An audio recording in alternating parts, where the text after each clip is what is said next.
आज का ये एपिसोड शुरू करने से पहले एक छोटी सी बात। क्या आप भी अपना पॉडकास्ट बनाने की सोच रहे हैं? तो एंकर ट्राई कीजिए। ये पॉडकास्ट बनाने का सबसे आसान तरीका है। नंबर एक, ये फ्री है। नंबर दो, इसमें कई सारे ऐसे टूल्स हैं जो आपको अपने फोन और कंप्यूटर पर रिकॉर्ड और एडिट करने की फैसिलिटी देते हैं। नंबर तीन, आप अपने पॉडकास्ट को डिस्ट्रीब्यूट भी कर सकते हैं, जिससे इसे स्पॉटिफाई और दूसरे प्लेटफॉर्म पर सुना जा सके। तो डाउनलोड कीजिए फ्री एंकर ऐप या विजिट कीजिए anchor.fm पर अपना पॉडकास्ट स्टार्ट करने के लिए। ये तो थी एक छोटी सी जानकारी, और अब शुरू करते हैं एपिसोड का सिलसिला। तो आज के एपिसोड में लीजिए सुनिए आचार्य चतुर्सेन शास्त्री के लिखे उपन्यास गोली के 33वें भाग जब यौवन का ज्वार उतरने लगा को मेरी यानी समीर गोस्वामी की आवाज में। दिन बीते, मास बीते, वर्ष पर वर्ष बीते। इस बीच मैंने 3 और संतानों को जन्म दिया। तीनों पुत्रियां। इन सब के लालन पालन का पूरा भार किसुन पर था। इसलिए किसुन का बहुत सा समय बच्चों की ही सार संभाल में बीत जाता था। सब बातों का ध्यान में यत्न से रखती थी। किसुन को खर्च पानी का कष्ट नहीं होने देती थी। रुपए पैसे की मुझे कमी नहीं थी। महाराज के नए से नए वस्त्र, शाल, दुशाले, पोशाक मैं उसे दे देती। मेरे अटाले से अच्छा भोजन उसे मिलता। फिर हमारे जूठे थाल पर तो उसी का अधिकार था। प्रतिदिन संध्या के समय बच्चों को सजा धजा कर वो मेरी ड्योढ़ियों में जोहार कराने लाता था। अपनी चाकरी पर वो मेरे निकट अधिक रहना चाहता, पर मैं आग्रहपूर्वक उसे बच्चों के पास भेज देती। बच्चों की सार संभाल के लिए मैंने एक दासी और 2 नौकर भी उसे दे दिए थे, और मेरी ताकीद थी कि वे उसे स्वामी की ही भांति माने।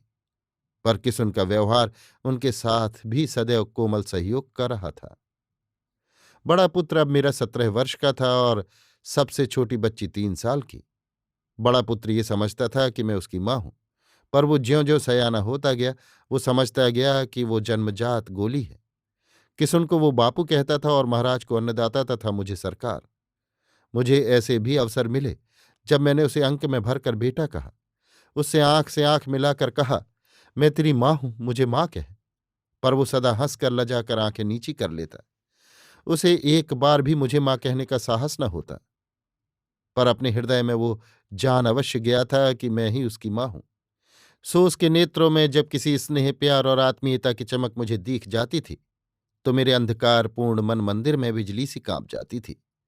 जवानी का वो ज्वार जो भावना की हिलोरों के कारण तूफानों से भरा रहता है, अब मंद हो चला था। और इन 10 वर्षों के इस द्वैध जीवन ने मुझे समुद्र की भांति गंभीर बना दिया था।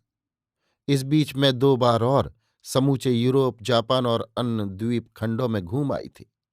मेरा ज्ञान मेरे अनुभवों तथा भावनाओं का सहारा लेकर काफी परिष्कृत हो चुका था। मेरी आयु अब 35 को पहुंच रही थी। अब भी तारुण्य मेरे अंग अंग में व्याप्त था। इस बीच एक बार भी किसी गंभीर रोग से आक्रांत नहीं हुई थी। मेरा रूप अब भी निखरा पड़ता था, और राजा एक प्रकार से अब भी मेरे अनुगत दास थे। मेरी किसी भी इच्छा की वो अवहेलना नहीं कर सकते थे। मेरे महल में आकर अलस भाव से दारू पीना और पड़े रहना एक प्रकार का उनका व्यसन हो गया था।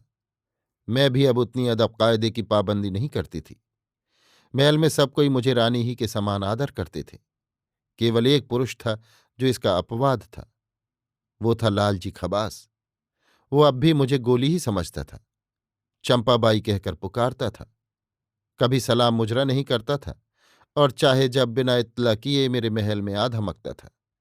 वो राजा से भी अधिक निर्द्वंद था, और उससे मेरी कुछ भी पार नहीं पड़ती थी। मैं उसे घृणा की दृष्टि से देखती थी। ये बात वो जानता था, और समय को समय व्यंग्य वाणी से उसका बदला भी चुकाता था। लेकिन किसुन वीरता से उसका मुकाबला करता। कभी कभी दोनों की झड़प हो जाती थी। तब किसुन उसे खूब आड़े हाथों लेता था। इससे मुझे प्रसन्नता होती थी। मेरे पास अब काफी धन इकट्ठा हो गया था। मैंने कुछ कारोबार में भी रुपया लगा दिया था। बंबई के एक दलाल के मार्फत शेयरों की खरीद फरोख्त करती रहती थी। कई कंपनियों के हिस्से भी खरीद लिए थे। एक कॉटन प्रेस रियासत में ही खुलवा दिया था। इस सब की देख रेख हिसाब किताब किसुन ही रखता था। रुपया पैसा भी वही रखता था। मेरे बैंक का हिसाब भी सब उसी के सुपुर्द थे। एक प्रकार से वही मेरा दरबान, खजांची और सलाहकार था। वो खूब सावधान होकर कौड़ी पाई का हिसाब रखता था और समय समय पर मुझे समझाता रहता था। मैं तो अपनी ओर से उसे ही अपने सर्वस्व का मालिक समझती थी, पर वो मेरा सारा काम केवल सेवा भाव से करता था। उसका मुझे बड़ा सहारा था, भारी भरोसा था। वो मेरी जीवन नैया का खवैया था। अब और क्या कहूं। अपने इस अधम गुलाम शरीर को छोड़कर, जो अन्नदाता का था, और सब कुछ मैं किसुन को दे चुकी थी। अपना मन और धन, केवल तन पर मेरा हक न था। वो स्त्री धर्म के अधीन नहीं, गोली धर्म के अधीन था। अभी आप सुन रहे थे आचार्य चतुर्सेन शास्त्री के लिखे उपन्यास गोली के 33वें भाग, जब यौवन का ज्वार उतरने लगा को, मेरी यानी समीर गोस्वामी की आवाज में।